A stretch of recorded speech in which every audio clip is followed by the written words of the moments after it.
కానీ జైలుకు వెళ్ళే అవకాశం ఉందనేసి చాలా మంది వాదన అనమాట.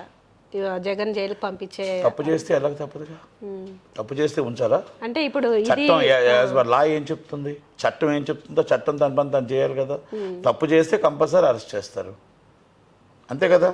నేను కక్ష సాధింపుకి అరెస్ట్ చేయరు, తప్పు చేస్తే అరెస్ట్ చేస్తారు. కానీ ఇక్కడ చూసుకున్నట్టయితే రాజకీయ పరంగా అయితే ఇప్పుడు చంద్రబాబు నాయుడు ఎలాగైతే జైలుకు పంపించడం జరిగిందో అలాగనే ఈ చంద్రబాబు నాయుడు గారిని అన్యాయంగా అరెస్ట్ చేశారు. జగన్మోహన్ రెడ్డి గారి దాంట్లో కొన్ని అక్రమాలు ఉన్నాయి వాళ్ళ మనుషుల దాంట్లో. ఆ అక్రమాల్లో కొన్ని కేసులు ఉన్నాయి. ఐఏఎస్లు ఐపీఎస్లు కూడా వెళ్ళిపోతున్నారు లోనికి. కనుక జగన్మోహన్ రెడ్డి గారి దాంట్లోనే ఇది చంద్రబాబు నాయుడు గారి దాంట్లో ఎవరు వెళ్ళే. అందుకనే చెప్తారు చట్టం తన పని తను చేసిపోతుంది. అది ఎందుకంటే లా ఉంది కదా, న్యాయస్థానాలు ఉన్నాయి కదా, అయ్యి అబద్ధం చెప్పవు కదా. కనుక చట్టం ఎలా చెప్తుందో న్యాయం ఎలా చెప్తుందో మనం వినక తప్పదు. రాజ్యాంగ ధర్మం మంది, రాజ్యాంగంలో ఉన్నాం మనం, మన ఆ చట్టాన్ని మనం గౌరవించక తప్పదు ఎవరైతే. సో ఇటు తెలంగాణలో చూసుకున్నట్లయితే కనుక కాంగ్రెస్ ప్రభుత్వం ఏర్పడి కూడా 1.5 year కావస్తుంది. సో దీని గురించి ప్రజలు అంటే సాటిస్ఫాక్షన్గా లేరు అని చాలామంది అంటున్నారు. దీని గురించి మీ అభిప్రాయం ఏంటి? అది వాస్తవం, సాటిస్ఫాక్షన్ లేరు. ఎందుకంటే ప్రతిపక్షాలు గట్టిగా ఉన్నాయి, అధికార పక్షం వీక్ ఉంది. ప్రతిపక్షం సోషల్ మీడియా గట్టిగా ఉంది, అధికార పక్షం సోషల్ మీడియా వీక్ ఉంది. అంటే సోషల్ మీడియానే కదా ఇప్పుడు మీకు వస్తుంది. నిజం అనేది అబద్ధం అనేది హైలైట్ చేసేది సోషల్ మీడియానే. అందుకనే సరే మీకు ఏది చేసి నిజాన్ని హైలైట్ చేస్తారు కదా, అబద్ధాన్ని కూడా హైలైట్ చేస్తారు, అదే సోషల్ మీడియా. నిజం కదా, అబద్ధాన్ని కూడా హైలైట్ చేస్తారు, అదే సోషల్ మీడియా. దాంట్లో కొంతమంది ఏంటంటే ఇది ఒకప్పుడు దొరల పాలన, ఇప్పుడు రెడ్డి పాలన అనేది ఒక ఫీలింగ్ ఉంది. రెండోది రేవంత్ రెడ్డి గారు చేసిన పని బయటికి చెప్పుకోలేకపోతున్నారు. ఇప్పుడు మనం తోటలోగా మిస్ ఇండియా చేశారు, అది కూడా కొంచెం అవమానానికి దారితీస్తారు. ఇవన్నీ కూడా ఆఫీసర్లు కూడా కరెక్ట్గా పనిచేయట్లేదు, డిపార్ట్మెంట్ కూడా కొంచెం తప్పులు. అంటే ఇందులో ఇప్పుడు మొన్న మిస్ ఇంగ్లాండ్ గురించి కొంచెం ఇష్యూ అనేది నడిచింది. సో ఇందులో ఎవరి తప్పు అని అనుకుంటున్నారు మీరు? అంటే మన దేశానికి వచ్చినప్పుడు అతిథులు చాలా చక్కగా కాపాడి వాళ్ళని చక్కగా రాజమర్యాదలతో తీసుకెళ్ళి పెట్టవలసిన బాధ్యత మన మీద ఉంది. ఆయన రెస్పాన్సిబిలిటీ మనం తీసుకోవాలా. ఆ తీసుకునే రెస్పాన్సిబిలిటీ ఎవరు ఆపేసారో వాళ్ళ మీద చర్య తీసుకోవాలి ఫస్ట్. రెండోది రేవంత్ రెడ్డి గారు చెప్తున్నవన్నీ కూడా రియల్ ఎస్టేట్ రేవంత్ రెడ్డి గారి వల్ల, లేకపోతే చంద్రబాబు నాయుడు గారి వల్ల, జగన్మోహన్ రెడ్డి గారు పోలేదు. అక్కడ అమెరికాలో మొత్తం టోటల్గా సంక్షోభం వచ్చింది. అమెరికాలో పిల్లలు డబ్బులు సంపాదిస్తే తల్లులకు పంపిస్తే స్థలాలు కొంటారు. అమెరికాలోనే మొత్తం పిల్లలు మాకు డబ్బు పంపించండి అనే పరిస్థితికి వచ్చారు. ఇప్పుడు అమెరికాలో పిల్లలు మాకు డబ్బు పంపించండి అంటే ఇక్కడ ఉన్న స్థలాలు పొలాలు అమ్మడానికి ప్రయత్నం చేస్తున్న తల్లులు. కనుక అక్కడి నుంచి రానప్పుడు ఇక్కడి నుంచి వెళ్ళినప్పుడు మనకి అభివృద్ధి ఎలా చెందుతుంది అంటే రియల్ ఎస్టేట్ పడిపోయింది. రియల్ ఎస్టేట్ పడిపోయిన తర్వాత మొత్తం టోటల్గా ఇక్కడ డౌన్ఫాల్ అయింది. సినిమా ఇండస్ట్రీ డౌన్ఫాల్ అయింది. అన్నీ కూడా పెట్టుబడులు ఎప్పుడైతే తగ్గుతున్నాయో డౌన్ఫాల్.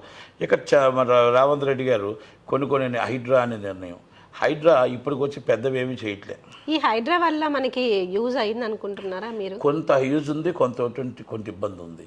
ఇప్పుడు చిత్రపూర్ కాలనీ ఉంది సినిమా ఇండస్ట్రీ. ఇప్పుడు మొత్తం టోటల్గా ఆ స్థలంలో అది గవర్నమెంట్ ల్యాండ్ 66 ఎకరాలు. ఆ ల్యాండ్లో రియల్ ఎస్టేట్ వ్యాపారం చేస్తుంటే పర్మిషన్లు ఎలాగిచ్చారు? పర్మిషన్లు ఇచ్చి 600 కోట్ల కుంభకోణానికి దారితీస్తుంది. 600 కోట్లు ఇప్పుడు ఓచర్లు వేసి అమ్ముతున్నారు. అంటే దాన్ని కూడా పట్టించుకోలేని పరిస్థితుల్లో హైడ్రా ఉంది. అంటే ఏమంటే అక్కడ దాంట్లో రేవంత్ రెడ్డి గారు మొత్తం టోటల్గా అక్కడ దాంట్లో చాలామంది పెద్దల ఇన్వాల్వ్మెంట్ ఉంది. అలాంటప్పుడు అది హైడ్రా అనేది మనం మూసేయడం బెటరు. అంటే government land private real estate వ్యాపారం చేయడానికి ఉండదు as per GO. Government land అక్కడ ఓన్లీ కార్మికులకు మాత్రమే ఇవ్వడానికి ఉంటుంది, మనం ఆ తర్వాత బయట వాళ్ళకి ఇవ్వడానికి లేదు. ఇవన్నీ కూడా రూల్స్ అండ్ రెగ్యులేషన్స్, బైలా కాదు, జీవో ఇచ్చింది ఎప్పుడు ఎలాగిచ్చారు ఇవన్నీ మనం చూసుకోవాలి. హైడ్రా అనేది అవ్వచ్చు, లేకపోతే మున్సిపల్ కమిషనర్లు అవ్వచ్చు, వాళ్ళు చూడట్లేదు అంటే ఈరోజు మన అక్రమ నిర్మాణాలు అంటున్నారు. ఇప్పుడు అక్రమంగా 500 కోట్ల నుంచి 1000 కోట్ల రూపాయల దాకా అక్కడ దోచుకుంటున్నారే. అసలు ఇది కట్టకుండానే మనం యాక్చువల్గా రియల్ ఎస్టేట్ వ్యాపారం ప్రకారం కట్టకుండా ఓచర్లు చూపించి డబ్బులు తీసుకోకూడదు. అసలు స్థలం చూపించి గవర్నమెంట్ స్థలాన్ని చూపించి డబ్బులు ముట్టుకోకూడదు. మరి వాళ్ళ మీద కేసులు ఏవి? వాళ్ళని ఎందుకు అరెస్ట్ చేయట్లేదు? దాంట్లో ఉన్న ఎవరైతే ప్రెసిడెంట్ ఉన్నాడో ఆల్రెడీ జైల్లో ఉండి సుప్రీంకోర్టు ఆర్డర్ ఇచ్చింది జైల్లో పెట్టమని. వాళ్ళు జైల్లో ఉండి వచ్చిన వ్యక్తికి మీరు ఎలా పర్మిషన్లు ఇచ్చారు? అంటే ఇవన్నీ ప్రజలు ప్రశ్నిస్తున్నారు. రాను డౌన్ఫాల్ అవుతుంది Congress government.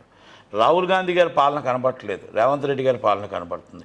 Not only Congress party, అవును, ప్రజల్లో వ్యతిరేకత కాంగ్రెస్ చాలా ఉంది పార్టీ కాంగ్రెస్ అనేది రాహుల్ గాంధీ గారి పాలన కనబడితే బాగుంది. ఇక్కడ కాంగ్రెస్ పార్టీ పాలన లేదు ఓకే. కనుక ఒక ఆయుధంగా వాళ్ళకి బీఆర్ఎస్ దొరికింది. కానీ బీఆర్ఎస్ బీజేపీ ఒకటైపోయి వాళ్ళు ఓడించి ఎలాగైనా చేద్దామని ప్రయత్నం చేసుకుంటున్నారు. ఓకే, ఇంకా 3 సంవత్సరాలు ఉంది కాబట్టి 3 సంవత్సరం ఎవరు గెలుస్తారు ఎవరు ఓడుతారు తర్వాత విషయం. పంచాయతీ ఎలక్షన్లు పెట్టలేని పరిస్థితుల్లో ఈరోజు రాష్ట్రం ఉంది. ఓకే, పెడితే ఓడిపోతామేమో. ఎమ్మెల్సీ ఎలక్షన్లో ఓడిపోయారు, అన్నింటిలో ఓడిపోయారు, ఎంపీల్లో ఓడిపోయారు. ఎందుకు ఓడిపోతున్నారు? మీరు మంచి చేస్తుంటే ఎందుకు ఓడిపోతారు? ప్రజలు ఎందుకు ఓటు వేయట్లేదు? ఇది రాహుల్ గాంధీ గారు అడుగుతున్నారు లేదో నాకు తెలియట్లేదు. ఓకే. ఇవన్నీ నేను ఎందుకు అడుగుతున్నానంటే ప్రతిపక్షంలో వాళ్ళకు విభేదాలు ఉన్నాయి. కవిత గారికి, కేటీఆర్ గారికి, కేసీఆర్ గారికి, సంతోష్రావు గారికి, హరీష్ రావు గారు వాళ్ళ ఇంటర్నల్ విభేదాలు ఉండి వాళ్ళు డౌన్ఫాల్ అవుతున్నారు. ఇది హై పిచ్కి వస్తుంది బీజేపీ. మనం ఒక్కసారి దేశంలో చూస్తే ఒక్కసారి గవర్నమెంట్ వస్తే అక్కడి నుంచి కదలట్లేదు బీజేపీ. మరి అలాంటప్పుడు మీరు మొత్తం ఉన్న రాష్ట్రాలు, దేశంలో 3 రాష్ట్రాలు ఉన్నాయి, ఆ 3 రాష్ట్రాలు కూడా పోతే ఇక కాంగ్రెస్ పార్టీకి రాష్ట్రం ఏది? కొత్త పార్టీ